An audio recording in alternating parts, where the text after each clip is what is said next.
কি গো, কি হয়েছে তোমার? তুমি এরকম মেঝেতে বসে আছো কেন? বলো কি হয়েছে। আমার সর্বস্ব শেষ হয়ে গেছে। কি কি হয়েছে? যাকে বিয়ে করেছিলাম সে আমাকে সব দিক থেকে ঠকিয়ে দিয়েছে। আমার ব্যাংক ব্যালেন্স, আমার সম্পত্তি, আমার এমনকি বাড়ির দলিল সাইন করে নিয়ে এসে চলে গেছে। হয়তো কাল সকালে আমরা থেকে এই বাড়ি ছেড়ে দিতে হবে আমাদেরকে। এছাড়া কোনো রাস্তা নেই আমার।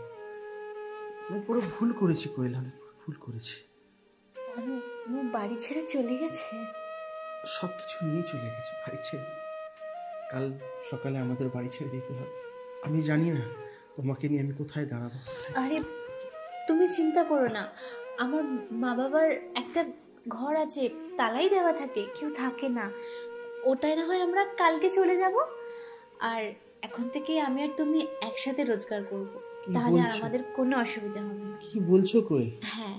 এতদিন তোমাকে এত অত্যাচার করেছি, এত বাজে কথা বলেছি, তারপরেও তুমি এইভাবে আমার পাশে থাকবে? হ্যাঁ, কারণ আমি তোমাকে ভালোবাসি। এই ভুল আর কোনোদিন করবো না। কাল থেকে আমরা একসাথে এক হয়ে দুজনে বাঁচবো।